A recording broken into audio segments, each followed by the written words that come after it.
every day is a learning day. Now each day that I live my life, now I come to understand why my dad used kuamka saa 2 a.m. in the morning just for him to go awashe sigara na tulie just somewhere so peaceful.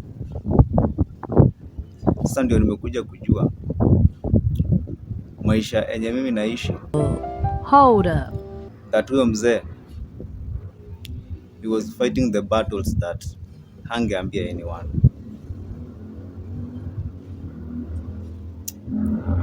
Sometimes tulikuwa tunawalaumu for nothing, but saa hii sasa ni sisi tuko hiyo majukumu, we have to understand them.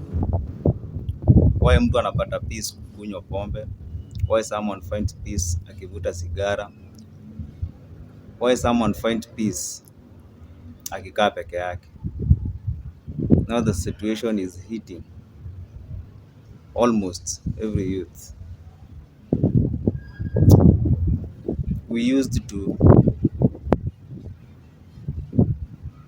judge them bila kujua what they are passing through. Fuck you for breaking a man to the point that he now will not speak to anyone. Fuck